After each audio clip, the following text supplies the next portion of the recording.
Welcome to the Season for Speed podcast. I'm Kyle. And I'm Matt. You can find us on Facebook, Instagram, and YouTube at Season 4 Speed, the number 4. Please follow the podcast on Spotify, subscribe on iTunes, and leave a rating and review.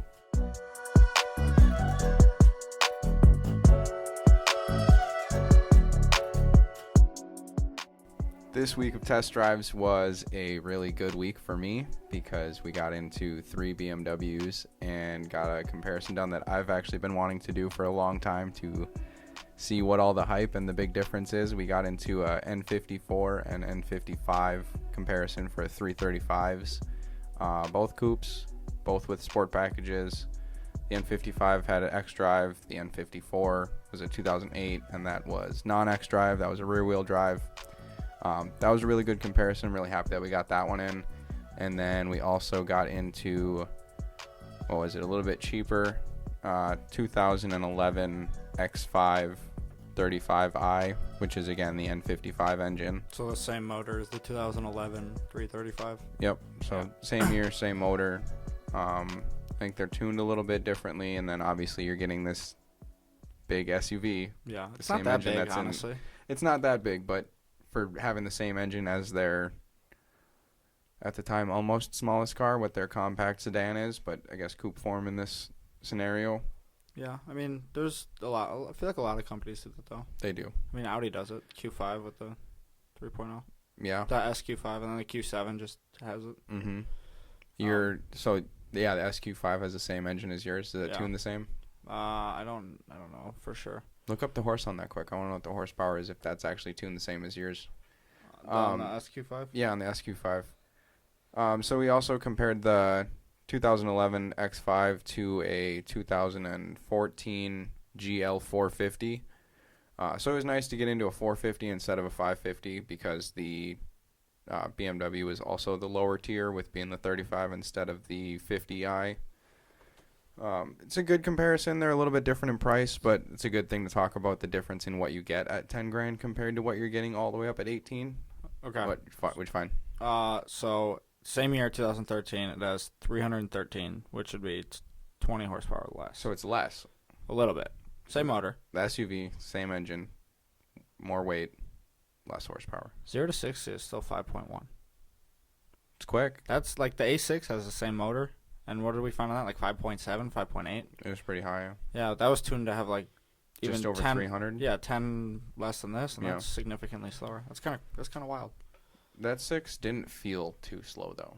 No, but it felt like a car that did 5.7. You called it. You said, I bet it does 5.7. Yeah. And then what did we find? Like 5.8 or something? Yeah. A lot of things are right around that range. Yeah, a lot of like cars that want to have like a sport aspect, but are still like my Nissan, which is plenty quick. Your Mazda that you had. Yeah. If you're under 6 seconds for your 0 to 60, it's gonna feel like a pretty quick car. And the power delivery in that was obviously really nice with the supercharger.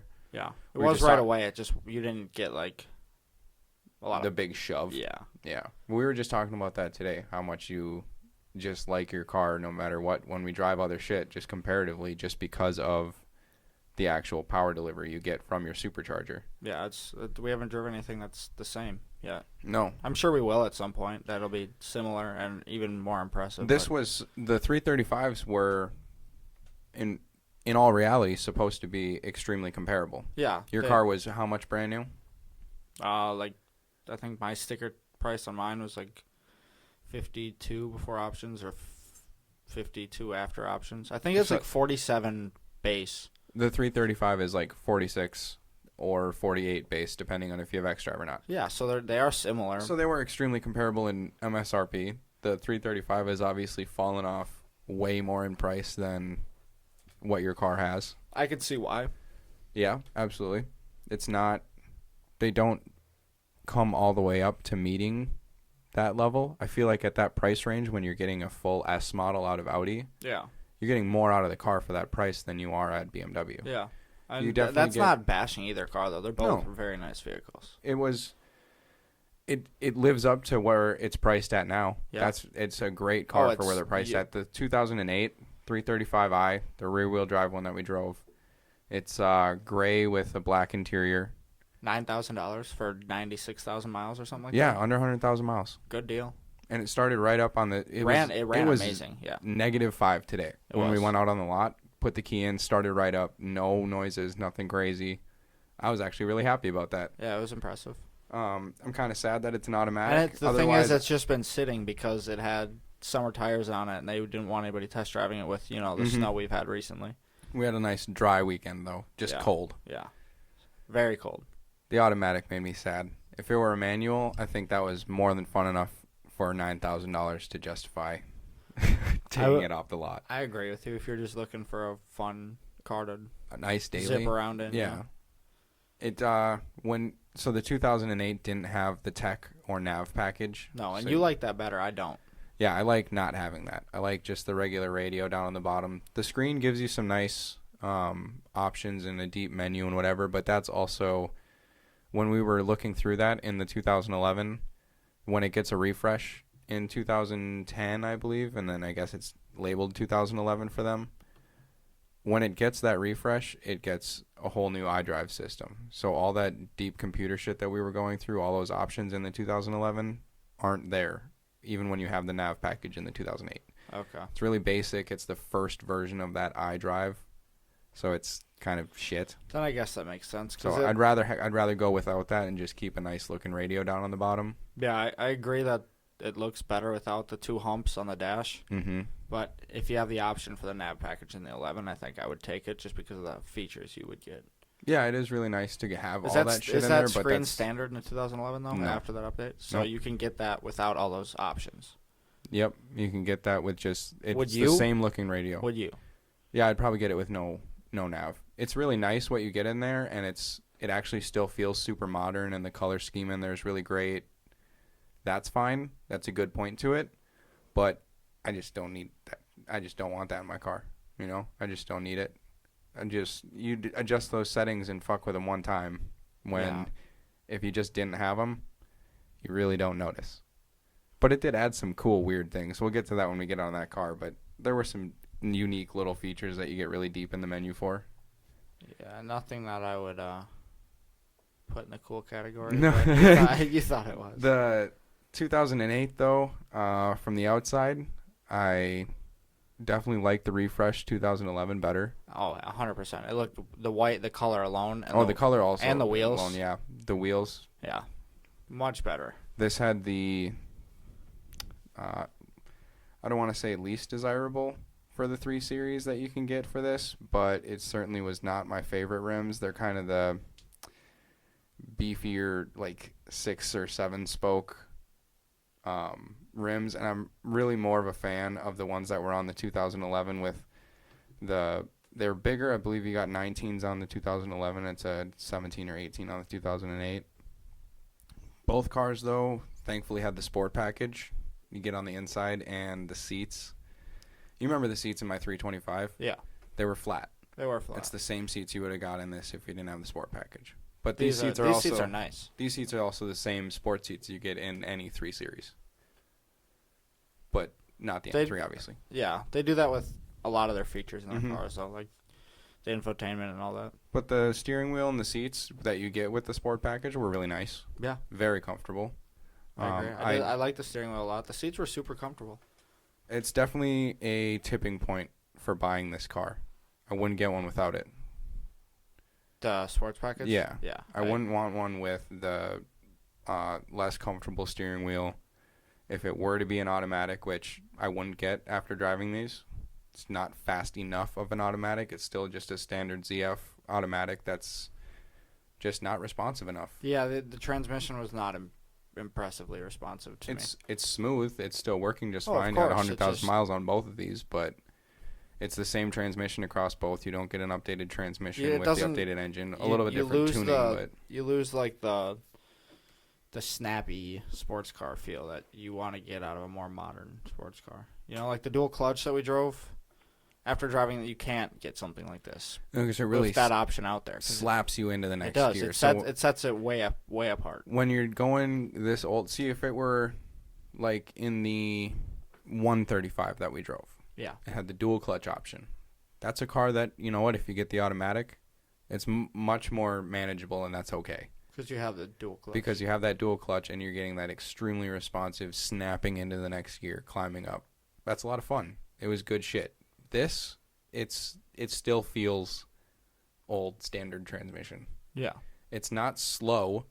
No, it's not slow at all. It's pretty fast. Yeah, your downshifts are still decently responsive, but the upshifts, you got to wait a second. When you're in just automatic, even in sport, you got to wait a couple seconds. Even in sport, it reaches the top of that rev range in next gear. You know, it takes a second to actually collect itself and get into that next gear. Color on this one, the 2008, not my favorite. No, the black, the interior. We drove the 2011 first, and that interior I honestly liked a lot. The brown with the dark brown wood. The dark brown leather is really that nice. Interior on the white looked amazing. Like this car that looks really good. The color scheme is perfect. I would say the color scheme and like the spec on this car compared to the other one would set it, like, just in my opinion, it makes it look like a $3,000 or $4,000 more car. Yeah, just like with the color alone. Yeah, it's the gray and black one. You know, it's okay. It's gray and it's black, but it's a very muted looking car when it's in that color. But you get that car for $9,000. That's the, you know, that's the good part about that. I liked the wood trim in the 2008 more than I did the 2011. It's a little bit lighter. I don't think even a little bit more realistic. It wouldn't fit with the dark brown. I'm just saying in general, wood to wood. It was lighter and it looked more realistic. I liked it better. Yeah, that's okay. I wouldn't really change the interior that they had in there. There was a couple trim pieces that didn't really make sense. The thing I didn't like about both cars was that on the door cards, you know, the armrest and the driver and the passenger, they went all the way down to like where the door ends instead of stopping where the dash comes down. It was. Yeah, like most cars. It's weird. It doesn't feel like it fits, though, because, I don't know. It's just a weird... It's a little different. I like it. I like it more on the 5 Series. The way they do it in the 5 Series is a little bit more I haven't seen it in unique. I like that. It's a little more clean fitting, and this kind of sinks under the dash where you can't even see it happening. Yeah, it just... I liked that the passenger seat is actually fully adjustable still in this. We get into a lot of cars, and you can't adjust the thighs up and down on the passenger seats. They still had the 8-way adjustable in the passenger. Very nice. Sport seats, again, add that adjustable length in the thigh. Yep. I love it so much. I have long-ass legs, and so this completely changes. And any seat that has this, and every BMW with a sports package has it, I love it. It had the high-end stereo system in there. You know, speakers. It had the upgraded sound system. That sounded really good. The stereo was actually really nice in this. Yeah, we put it up pretty loud once it was warm enough to do so, and it was really clear, crisp. You know, the coupe. Looking at the back seat, you don't really have enough room for someone to be back there. I don't know. But I thought it looked pretty spacious. I think it looks spacious, but then you actually look at the distance between the seat and the back of the seat. Like, you know what I mean, where your legs are. That space is very tight, but then, you know, the back seats and how they wrap into the upper part of that window sinks back super deep. But they were like so big plush bucket-looking seats. It was nice-looking seats, and it's you still feel. I don't think the coupe feels terribly smaller than the sedan. No, that's what I was just going to mention. Is this car did not feel as small as you would expect. And that's something that I wanted in the car. I wanted it to feel smaller. Yeah, like the 135 we drove feels really small. Really small. It's still spacious on the inside, and that was great. I wanted this to feel that size. And it didn't. It still felt like the sedan version of the 3 Series. I mean, honestly, it felt comparable to driving my car. Mine just feels a little wider, but this, like, lengthwise and... I think yours feels bigger than this, but compared to this car's sedan... It feels close. It feels close. I haven't driven this car. I'm saying your car compared to, like the S5 that we drove. Well, yeah, it's the same premise of slightly wider, slightly longer, slightly shorter. But the S5 compared to your car felt crazy smaller, just being in coupe form. Yeah, I wanted this to feel much smaller than the sedan in coupe form in the same way, and it just isn't like that. That kind of made me sad and made me kind of turned off to the car a little bit more, which is sad. This was kind of a meet your hero day. I really wanted these to extremely live up to the hype and be like this hidden crazy sports car that's just a mundane 3 Series, but underneath it's really crazy sports car, and it's just. I mean, it's a sports car. It fits sports car, but it's not this crazy sleeper monster car that everyone wants it to be. Anyone that says that this is better than an M3 or, can be with just a couple tunes, like, great, a couple tunes, and how deep are you going to go before you're really fucking with this extremely expensive engine? And, that is true. It was not, like, blow your socks off. It did not live up to that hype. But for the price... For the price, it's crazy. The amount of car you get for the price is insane. It's crazy. Yeah. And that's $11,000 for this white one. This thing is beautiful. And I feel like that's where everyone who's making that hype, that's where they're coming from. Of course, this is what they can afford over the M3, and they're just like, nope, this is crazy for the money. Well, what cars can you name right now for $12,000 with 100,000 miles that you would rather have over this? I can't off the top of my head. Yeah, I'm sure there's not many. There's got to be a couple. This competes like this. It is a fast car. It feels fast. What is 4.80 to 60? 4.80 to 60, and it's 4.7 for the N55, and I mean, it kind of noticeable. You felt it a little bit. If the N55 engine felt a little bit more responsive in the 2011, but overall, very, very similar. And that's another big hype for everyone that buys these cars. The N55s typically come with a little bit of a price premium just because they're typically known to be more reliable, being a single twin-scroll turbo other than the twin turbos that come on the N54. So everyone, again, I feel like comes from the cheaper side that makes the hype of, no, buy the N54, the twin turbo is so much better, even in stock form, it's faster, it's cooler, like blah, blah, blah. No. I enjoyed the 2011 better. Like, the xDrive, like, it had the xDrive. Honestly, I didn't like how heavy the steering was on either car, and you said it. You felt the difference between the xDrive one and just the regular 335. I didn't really feel a difference. There was a little bit, sure, but it was still like heavy. And that's a lot to do with it still being X5, hydraulic steering too, and not being electric. Yeah, which is nice. The X5 we drove, which is the same year or within the same year, is the steering is the same way. So it just that steering was extra heavy in the X5. I did not like how heavy that was, but especially for being an SUV. Yeah, I just all of the steering was heavy on all three of the cars. So it's just a BMW thing, I guess. Yeah. I didn't like let's go with what I did like about the 2008 is the intake on it. The 2011 was very quiet. You didn't hear anything going on. The engine, made a little noise when you got it really high in the rev range, but like it was a quiet car. Yeah. And that's a lot in part due to the turbos. But you didn't really hear the turbos doing anything.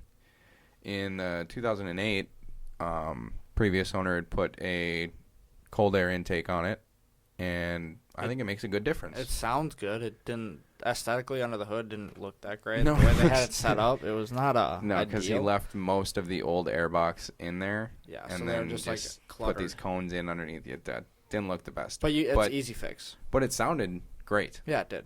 You actually you get a little turbo whoosh, and you get a blow off a little bit. You get that nice intake noise. The exhaust is still very quiet. Yeah. They're just kind of quiet cars until you really get exhaust going in them. But I've heard a lot of these cars with exhaust, they get loud as fuck. I'm sure they sound great. Yeah, they sound awesome.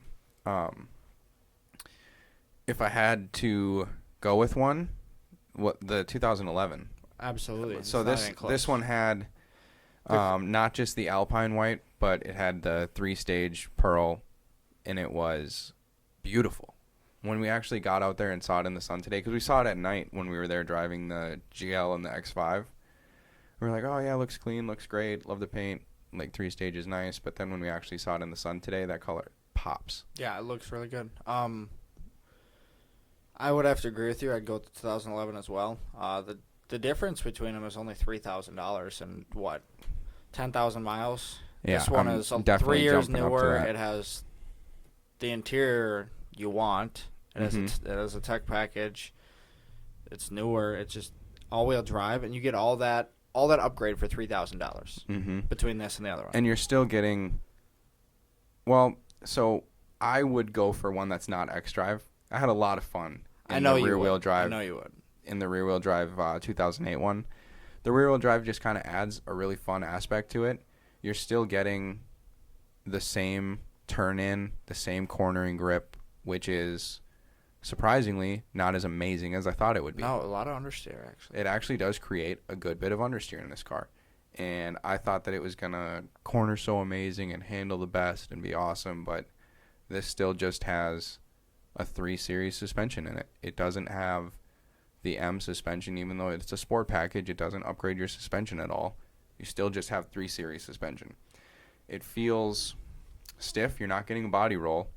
You're getting a decent ride, but you're still feeling the bumps. It's not as cloud-like, even though the 2011 actually felt the ride much more smooth. It did. It felt but that much could more also cushy. just be with this guy's got an intake. Maybe he beat on his car a little bit more. The shocks might just be shot on that one. There are a lot of different aspects and factors that could be at play there.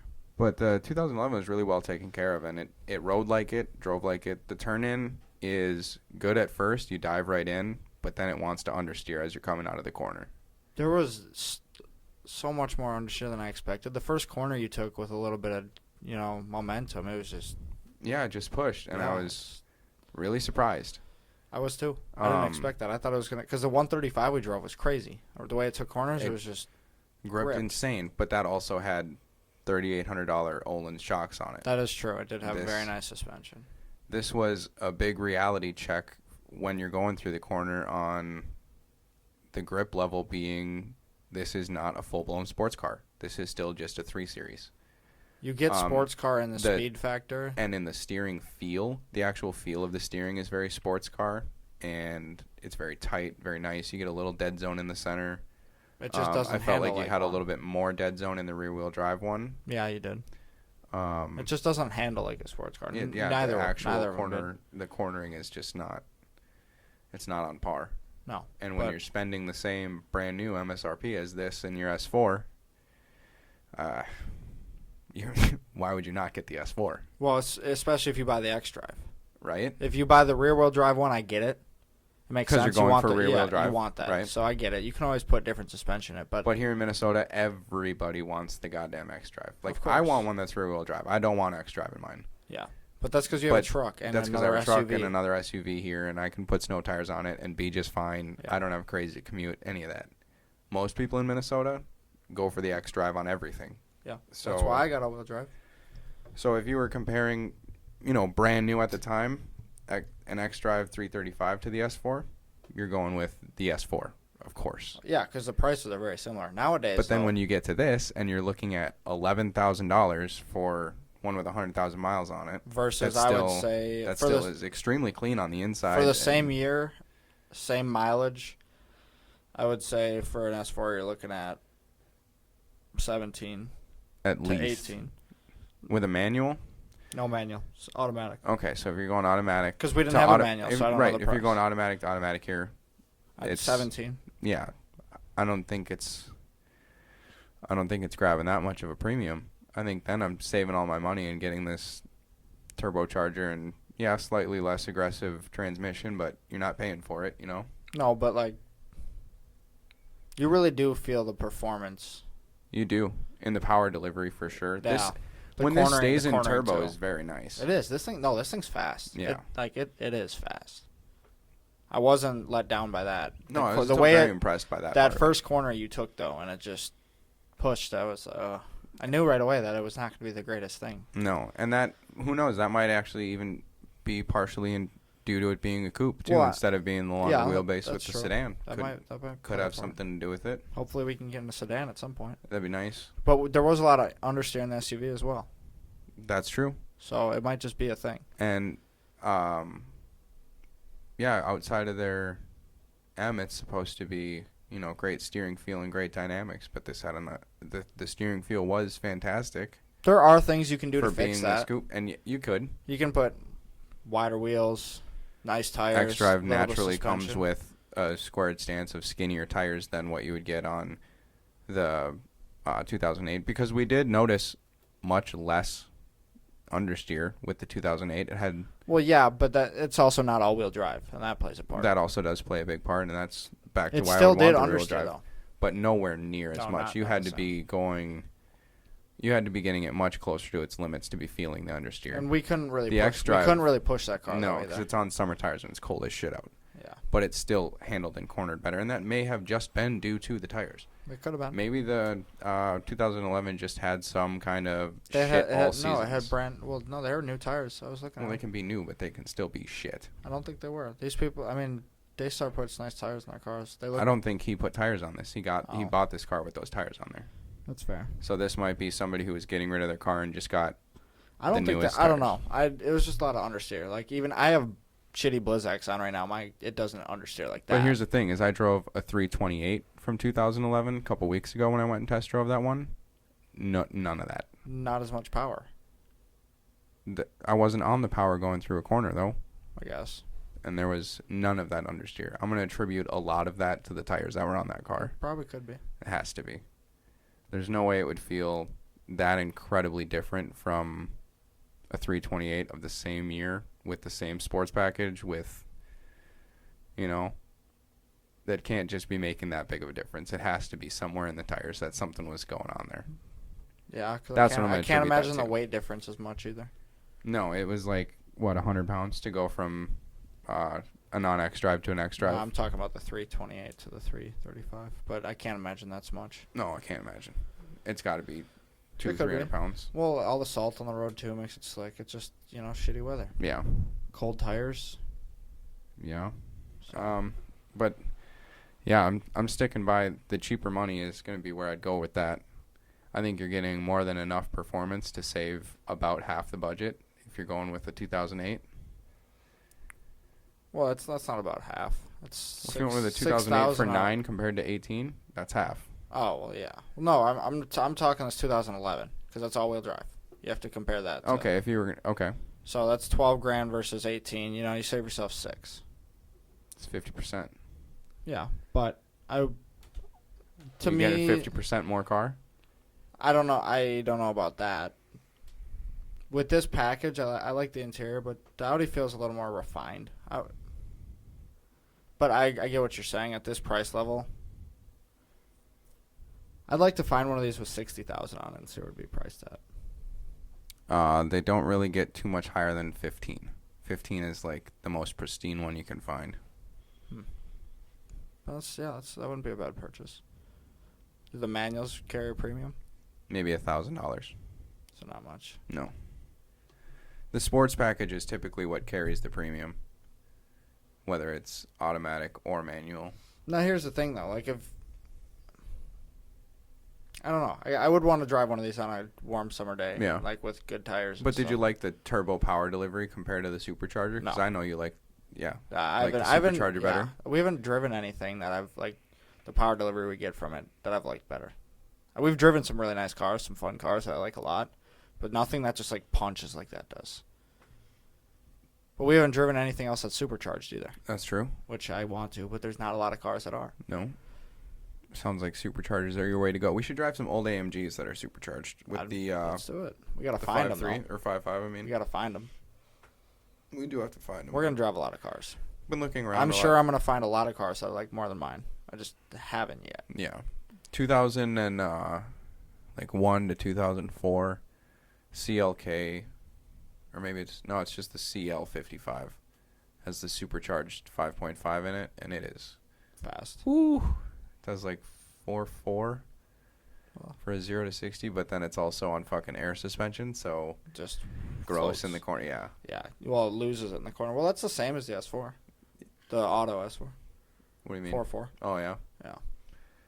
But that's also a 2001 Well, yeah. to 2004. Yeah, exactly. That's like their I wouldn't S-Class want to coupe, deal with kind of 20-year-old not quite air. up to the I SL. wouldn't want to deal with 20-year-old air No. suspension. No, if I were to go old AMG for a car, it would be the CLK 55. You lose the supercharger, but you also lose the air suspension and go back to regular coils. You can put the supercharger on. You can't can put the You supercharger can on probably with just buy it and put it on if it's with- the same motor. well, the internals are a little different. Are they? Yeah. It makes like 393 and the supercharged one makes like 496. Well, you could slap a supercharger on that. I'm sure you could do it for relatively cheap. Mm-hmm. I wouldn't Probably wouldn't do that. Probably not. You probably just drive it as is. Maybe get it tuned. Probably leave the 400 horsepower V8 alone. Probably and just tune drive it. it the way it is. Why not tune it? You can probably tune it because it's gonna need exhaust. You need to hear it. They're not the loudest out of the box. No, it needs to breathe. Yeah. Every car should have exhaust. Every car? Not every car. Not every car. But like that Camry that drove by us today, that didn't need an exhaust. The one that went zipping by with the crackhead looking dude in it? No, not the crackhead. The one when we were at the lot that just went zipping by. Oh, that was when an we were Accord. at Daystarr. That was on an Accord. Yeah, silver Accord. Those don't need exhaust. Buddy, if you live by Daystarr and you drive a silver Accord with exhaust on it, please do us all a favor and put your mufflers back on. It was horrible. It's just a sound that you don't need to hear. And you have to listen to that driving down the freeway. The whole time. God. Just the fart. It's a fart and a droning fart. No one wants to listen to your fucking droning farts. He does. He has to listen to it all the time, everywhere he goes. That's all he hears is just a droning fart. That's the worst. It's the worst thing ever. Bad life choices, man. Some people's kids. Your car doesn't fart. No. Doesn't fart too bad. We found that S4 that was on the freeway that we were driving by. That was farty. That's no.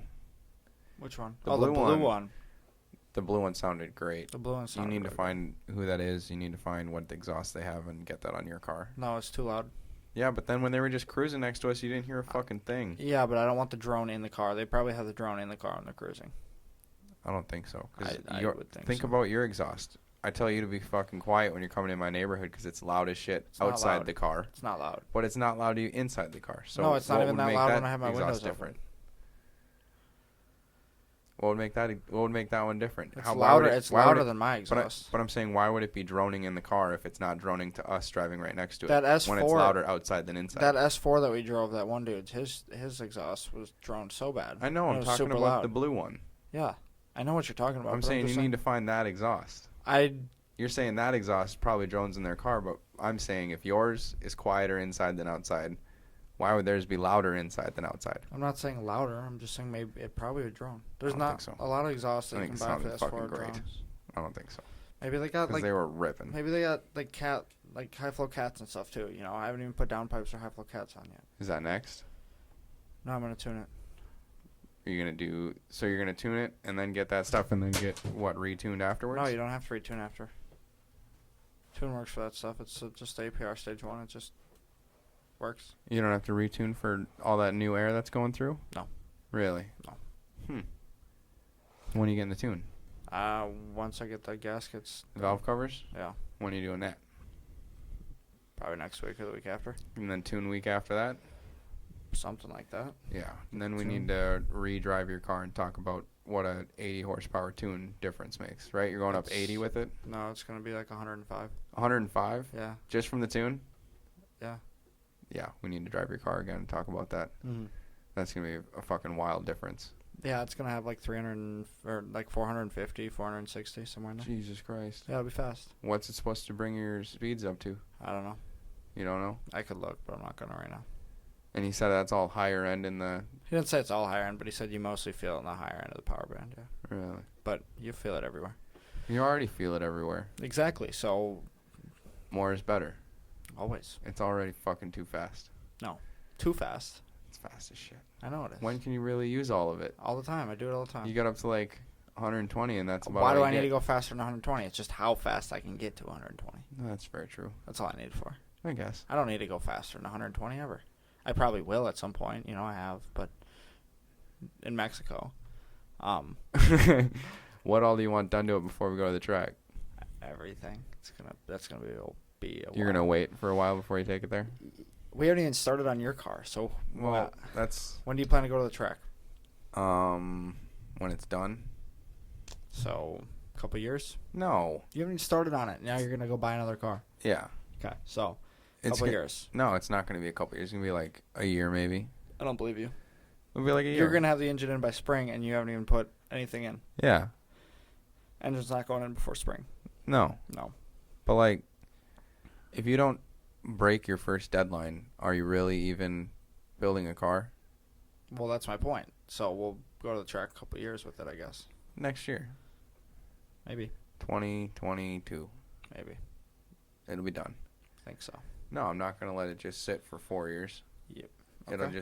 It'll be, once I have the other car and that car starts breaking and I have to fix it, I'll be putting all the money into that. Exactly. Yeah. But We know how this that's is not going to happen because You I'm may going to as get a well car just. How about that's this? going to have no issues. and Sell it's the gonna run E30. great. Just go buy yourself a fun daily. No, I don't want sports to do car. that. I don't want to do that. You can always just buy another one. I like this one. It's the same. The next one's gonna be the same. No, Yeah. I like this one. The next one's gonna be the same. I don't want to get rid of this one. Why? I got a lot of time into this one. Then yeah. Well, you got a lot more time. You have done probably 1% of the shit that you got to do. Yeah, I got a lot more to go. Yeah. So you may as well sell Project. it, find one that's a little more farther along next time, and just buy that, and then use this No, 'cause money I to wanna go do buy a it. nicer car. I wanted to start from stock and go to very much not. And I got it dirt cheap. It's I gonna. won't find another one like that It's for gonna that cheap. It's gonna sit. It's not going to sit. It's going to sit for a couple more months and then... Your truck's gonna have problems. Your car's gonna No, have problems. truck's not having any problems. You're Truck's gonna buy a going new great. sled. Yeah, sled's not going to have any problems because it's going to be, Okay. better. Yeah. Yeah. How much? Kyle, I haven't had any problems with this sled. you went like 5 times this year. Last year you had nothing but problems with this sled, and then the sled you had before you had nothing but problems with that. Yeah, but then I fixed all of the problems that I was having last year. No, you didn't fix them. We got rid of it after you got stranded on the side of the. No, that sled, but I'm Yeah. saying this one that I have right now, I fixed all the problems this summer. Your now she's recoil got ripped running off like mint. twice, right? Yeah, now it's mint. It's brand new. It's not brand new. It's brand new. The case and the Well, spring. oh yeah, you fixed that. Oh part. yeah, brand new. It's like having a brand new sled now because nothing is broken on it and it runs great. And then I'm going to sell it and get the most money possible and then put that money into the car and then get a sled at a later date. Okay. Yeah, it's going to work. It's going to work out just like that. Because the new car that I buy, the daily car, is not going to have any issues.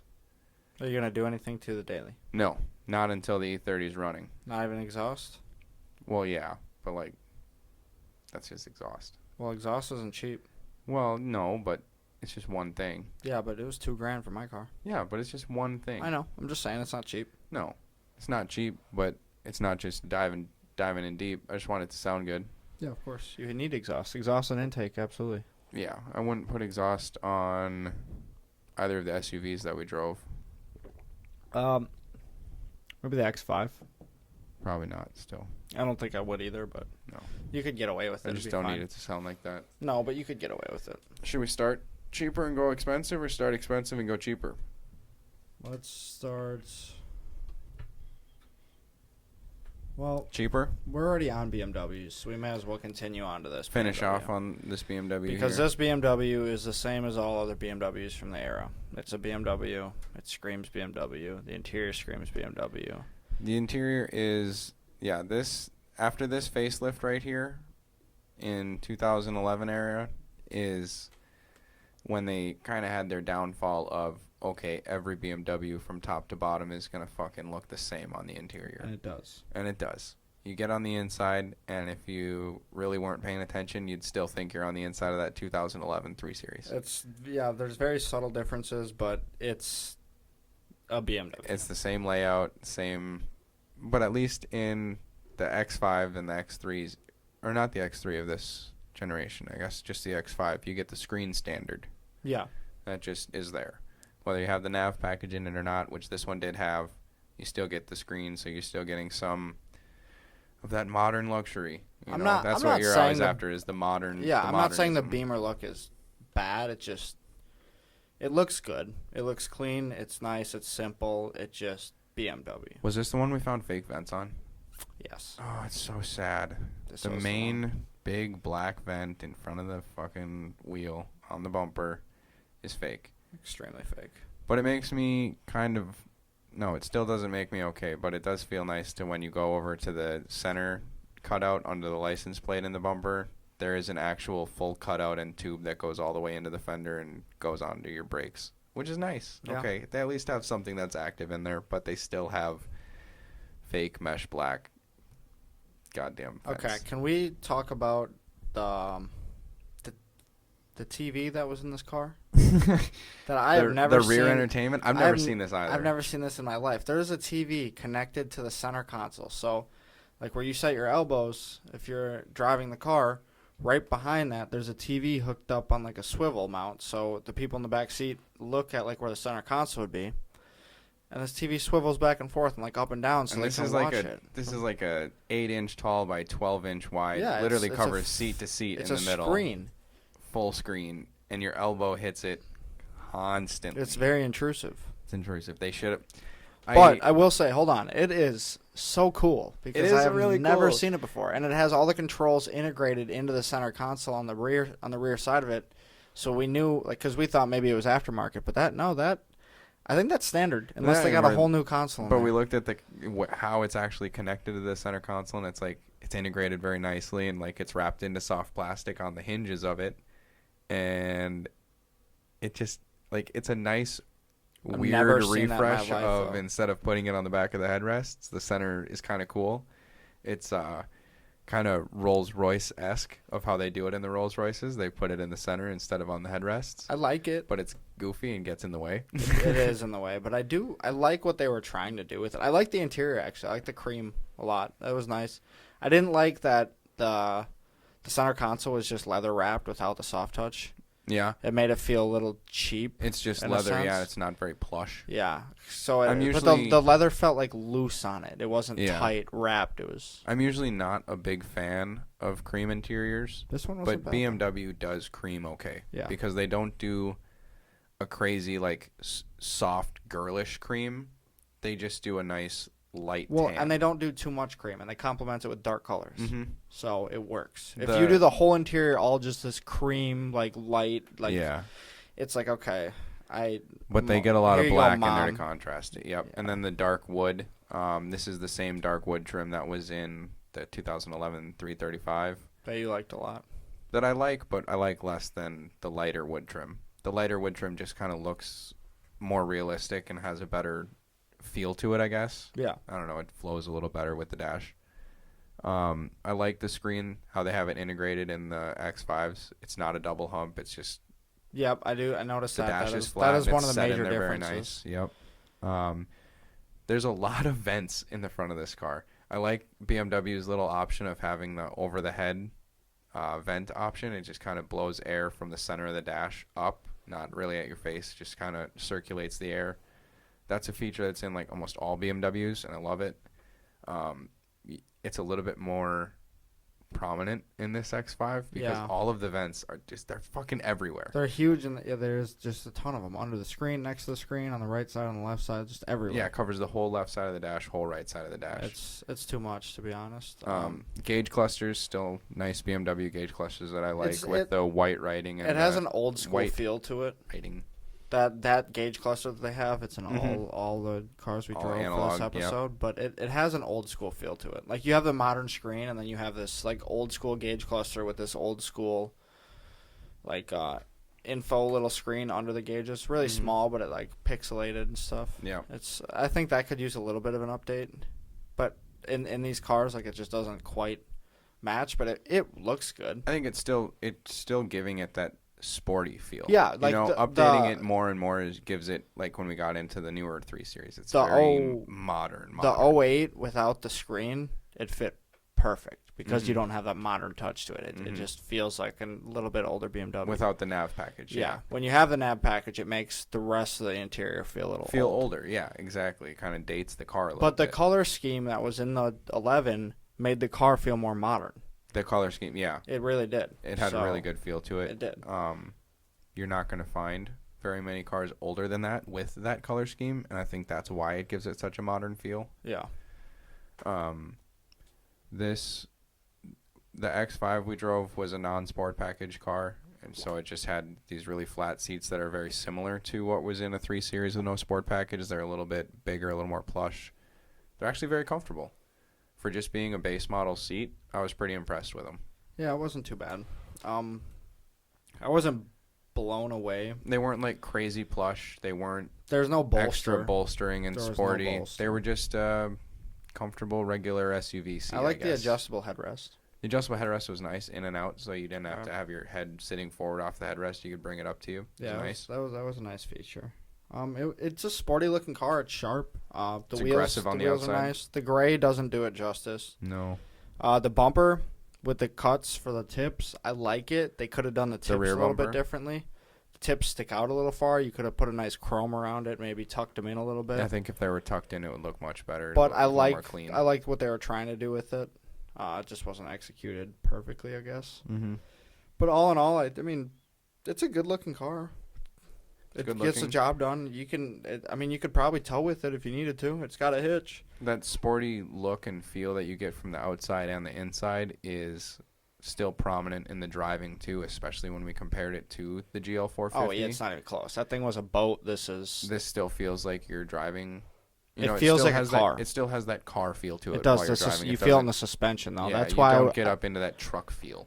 That's why I would be a little nervous to tow anything heavy with it. Why? I don't know, because it doesn't give me that truck feel. So it doesn't feel like it'd be.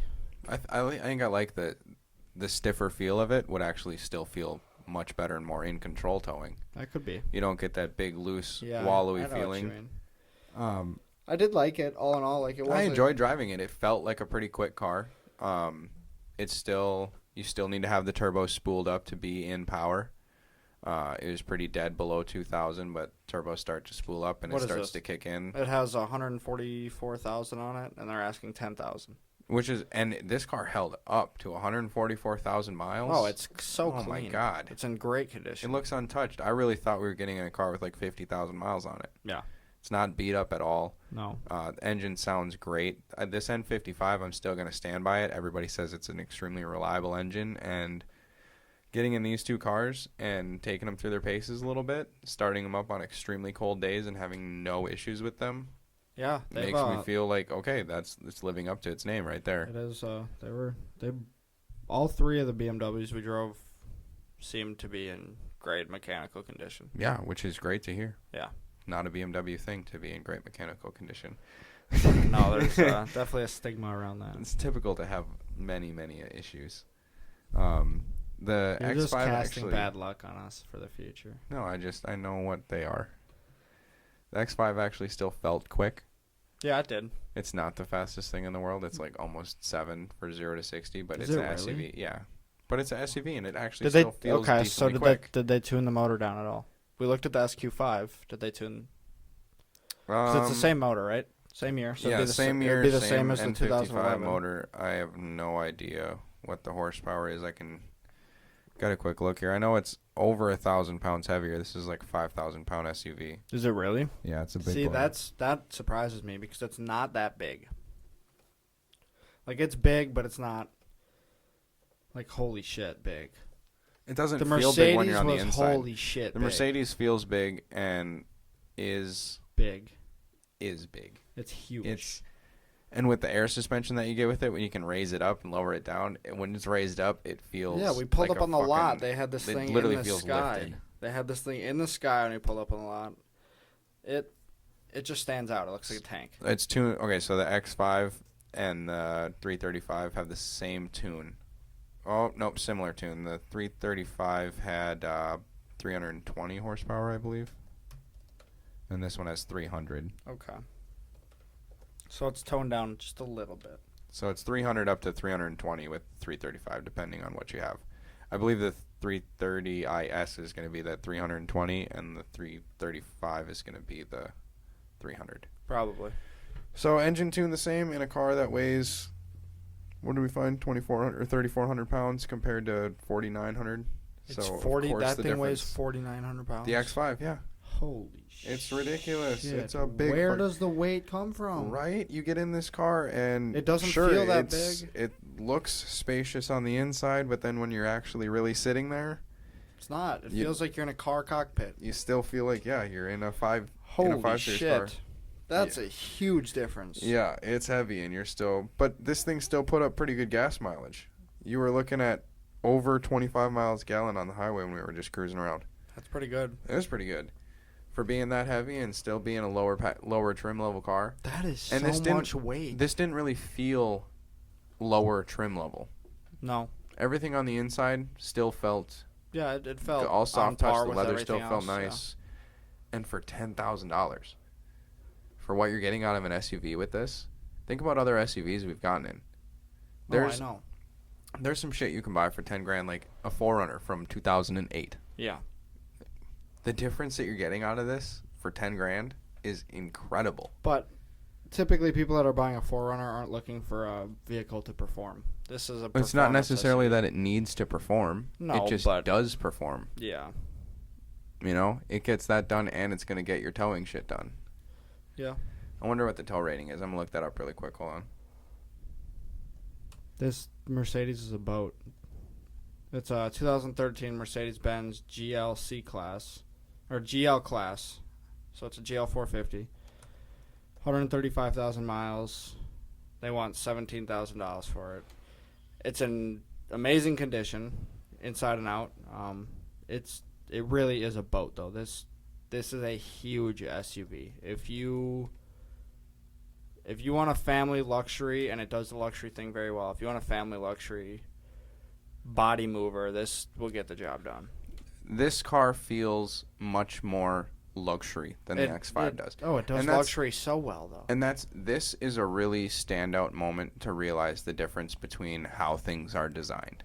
BMW goes after still drive your shit, have some dynamics to it, still have some slight amount of, that higher end refinement of everything still being soft touch and that high build quality. Does but then BMW still make having that any sporty feel? Do they make any SUVs with air-ride? I'm sure they do. So I'm sure there's I'm sure they something that do. would compare I'm sure they better do to this. somewhere, but that's going to be nowhere in this era. Okay. Nowhere in this era, or That's in what I was 2020. asking. No, nowhere in there did they make one with air suspension. Okay. So this is a good.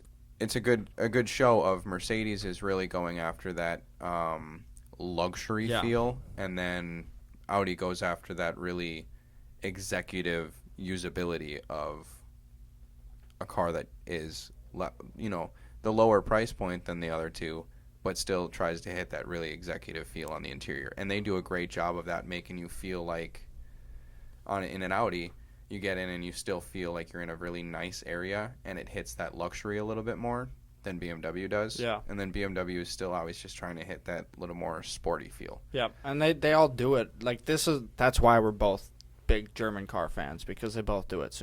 All of them, Germany just knows how to make cars. Mercedes and they just have cars goes that fit overboard every on aspect. Overboard on the luxury Oh my feel God. of it. They kind of lose. They try way too hard sometimes.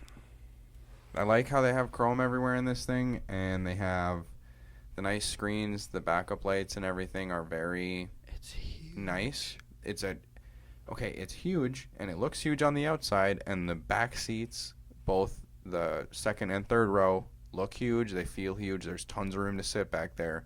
You can get a full-grown adult in the third row just fine. But the front seats don't feel very Where big. did all the room go? There's nothing. Why did they give it to everybody in the back seat? Yeah. The kids in the back. Let them have a smaller room. Why is the front seat so cramped? It was very crammed. That You're was one of the first things that we pointed out. You're in this big, giant, cavernous SUV, and then you get in the front seat, and it still feels like I have the exact same amount of room as I do in my wife's GLK 350. Yeah. And exterior styling-wise on this car, on this vehicle, just to touch on it, the front end, very aggressive. Okay, if you're looking at it nose on. If Yeah. you're just looking at the front and you see these big chrome bezels around the fog lights. Yeah, it has and that classic Mercedes look those to it. little bit aggressive headlights. The hood scoops on the back look great. Anything beyond the front door, like the front door and back, is just like any other. It looks like Mercedes made a minivan. It looks minivan-esque. It looks like a minivan. Explorer. Yeah, It loses it, especially the curve. from the You know rear what it is to me? three-quarter. I think it's the curved back window. Yeah, and it's the way that they try and go up with that roof line to still make a lot of room for that third row being over the rear axle, because the truck is not long enough, really, to be a three-row vehicle. This is not as long as a Suburban or an Expedition it looks that like has there's the length to so put much the third row behind the rear axle. This what it doesn't looks have like, any yeah. overhang on the rear axle. You're putting the third row on the rear axle, so it has to be tall as shit. Exactly. And that just ruins it. So what you're getting on this, you're getting that 5.4 liter V8, right? You're going up from 4.6. 4.6. So you're getting that You're going Turbo. from this turbo. What? No, it's not. That's what this website says. No. That's what Daystar's website says. 4.8. The GL. That's what it says. 4.8 turbo. I was almost positive this was not the turbo engine, but it could have been. Either way, you're getting. So you go up from the inline six to the V8, and you go from. Yeah, Let's see. The X5 has a 6,000 pound tow rating. Guess how much the GL has? Going up that huge. 7,000. 7,500. Okay. So you're only gaining 1,500 pounds in tow capacity to go up that big in But vehicle. the suspension is so squishy. Oh, the ride in it is beautiful. Like if you don't want to have any kind of driving in your SUV, like if you're really just getting in this big SUV to go drive around on a cloud and eat the road. That's what it does. It eats the road. Everything that we drove over, like there was a ton of ice and snow on the ground when we drove these in the week, and you didn't feel any of the ruts or anything when you're driving down the road. Didn't matter how slow or how fast you're going, the air suspension literally just ate everything up beautifully. Absolutely swallowed it. But for the price tag that it carries, it probably should. But it didn't feel like when you're going down the road, you didn't feel like you're like wallowing and like whooshing all over the place. You felt a lot of forward and back motion. Yeah, there was a lot of that. But no side to side with body roll. There was not it much was just body a roll very at all. planted, flat, smooth ride. Yeah, it was stable. All of the movement was happening in the wheels, and you didn't feel any of it coming up into the cabin. The steering was probably one of the most numb steering. Really loose, really light. You really needed a lot of steering input. The ratio rack, slow. You had to be almost a half turn on the steering wheel to go around a 90-degree turn. Yeah. It was a lot. It's not anywhere near a performance vehicle, which makes it kind of hard to compare, but it just like shows the direction Mercedes has gone versus the direction BMW exactly. has gone. BMW's not going for that full luxury feel. They're going for refined, sporty. And the difference of what you're getting here, they both do it very well. If the Mercedes was going for that crazy luxury feel and still drove and rode like the BMW, it wouldn't fit. No, it wouldn't. The ride and the comfort that you get with that luxury feel is what really drives that home. And now the other Mercedes we drove, was that a 2013 as well? The one we drove at Ford? I believe it was. That was a 2014. Same year. So the interiors were very similar. They're doing the same thing as BMW. Everything looks the same. Yeah. Top to bottom. The main difference was, again, the comfortability factor of it. It was extremely comfortable. It has some big seats as well. The seats were super plush. It has them big, ugly phone dial buttons that every Mercedes has that I hate. I'm going to say it every time because why? But this was the less sporty of the two, and I felt like these seats were more bolstery. They were. They were much more plush and soft, but they also had a more bolstered feel to them, and they were very comfortable. This thing was not slow.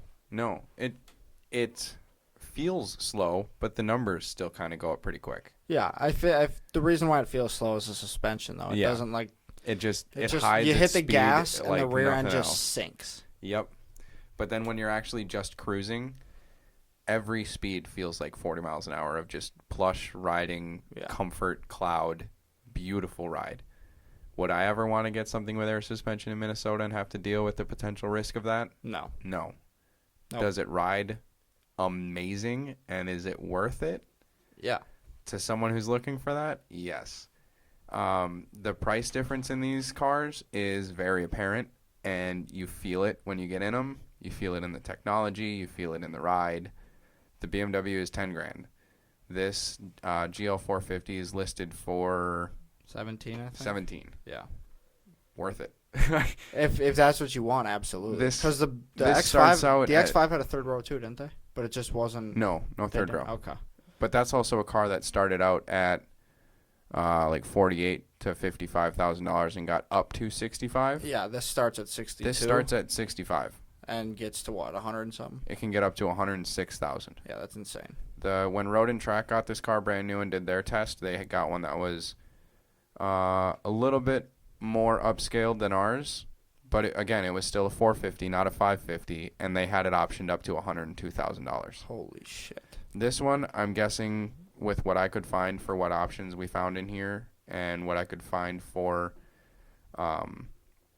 pricing on them, we're looking at potentially a $78,000 to $82,000 car.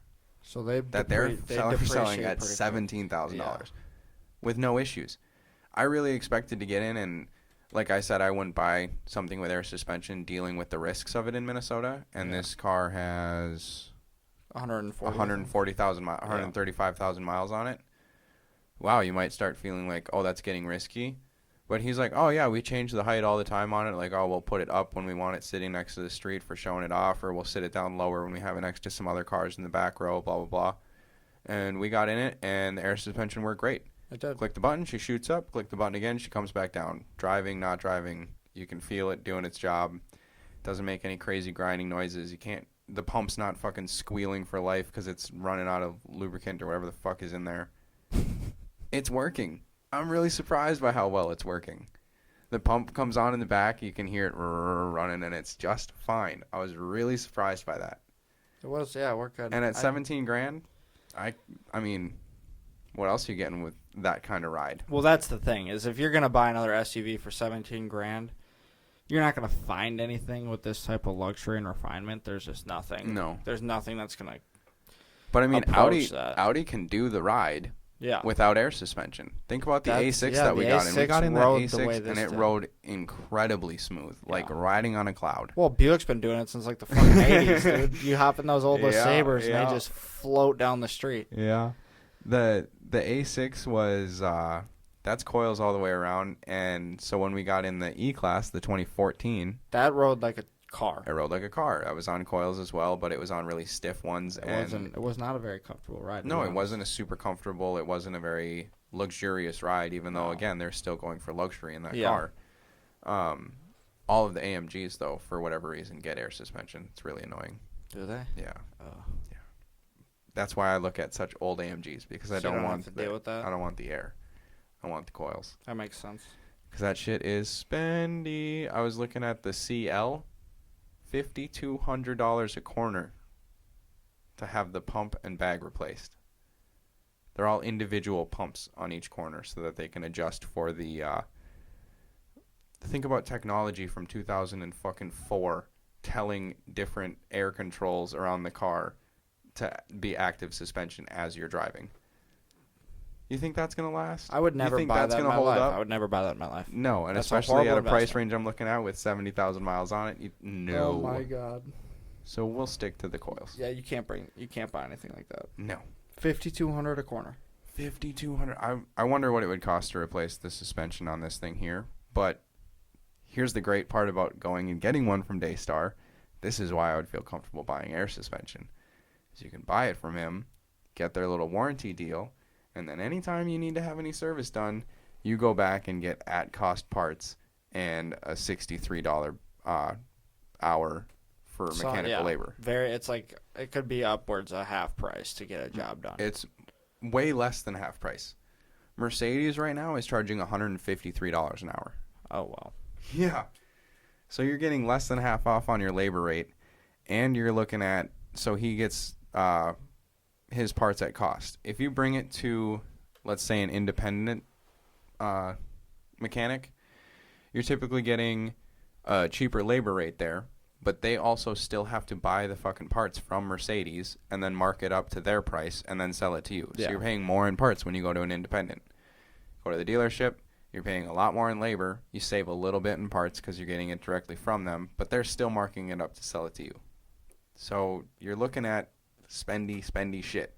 If you go through this guy with an independent, he's giving you the cost of not marked up to sell to you. He's getting it at the independent shop's cost of parts, which is crazy important when you're buying cars like these. It's ridiculous that they offer this here. Like, it's how much security do you need when you buy a car? I would feel so safe. Well, yeah, and it's not like when you buy foreign cars, you have to expect the crazy markup. So if you can buy it through them, and they have a lot of foreign nice cars, and there's a markup because they know that there's more service involved. Yep. You know, a car that has air suspension, you can't just leave that alone for life. That still needs to be serviced. No, you have if not to take replaced, care of it that. needs to be serviced. Yeah, you got to take care of that. that adds to your service bill when you go in for your 60,000 mile service, as opposed to a Camry where you're getting a belt tensioner and fucking shocks at 150,000 because they're just in this soft little car. Yeah. You're paying for what you get, but this is a pay-to-play kind of thing. This is when you want more than just something to take you to A and B. You know, that's when you start paying for crazy shit like this. Yeah. And at 17 grand to get all of that, pretty damn cool. It is pretty damn cool. And you're not going to find, there's not very many cars like it. No. And I think, you know, I can't really decide if I would want to have a sportier feeling SUV or something crazy luxury feeling like this. Like, it's really nice. Well, okay. Then you got to look at it like this. What are you going to do with it? Would you take this thing out would you put the sleds behind this and take it to Michigan? Yeah. Or Utah? Or Colorado? Yeah, it's comfortable as fuck. Yeah. Would you do that in the X5? Yeah. I would, too. I still would. So, but it's just kind of, what are you driving without the sleds behind it, you know? What's the rest of your day like? Am I going to calm down and just cruise around in something that's crazy soft and awesome to drive? But they still have the Or is it speed gonna you be need something- to, like, the passing power. Yeah, so in a straight line, it's fine. I'm not out there fucking carving it up in the truck anyway. I hope not. I tried to a little bit. It's Yeah, you kinda did fun. a little bit. But neither of these. I mean, the X5 will do that. This won't. The 450 will not. I don't know. At the end of the day, I think if I had to buy one to serve a purpose, I would go with the X5 just because the maintenance cost is going to be less and the original price tag is also less to start. And in my shoes So you're right maintaining now, a cheaper car anyway? yeah, and in my shoes right now, I don't need an expensive SUV. No. But if you want something luxury and crazy, This definitely hits the bill 17 for a grand? cheap are price. you kidding? Like, it's crazy. That's a lot of car for 17 What grand. you're getting at 17 grand is Yeah. pretty ridiculous. I think the WRX was more expensive than this. It was. I think that was 18. Absolutely not comparable, but my point is, you're getting a ton at this The money. Civic was 13. The Civic was 13. No, the Civic was 16. I would rather drive the X5 than the Civic. The Civic was 16. All day long. I would rather drive this thing. This thing drove better than easily. the Civic. Civic was Oh, bad. my God. All right, we're going to end this podcast again on talking about how bad the Civic was just because we hated it so much. We might do it next week, too. Don't buy yourself an SI, please. Just go ahead and skip that. It's not worth it. No. It's not worth it. All right, everybody. Thank you. Have a nice day. See you later.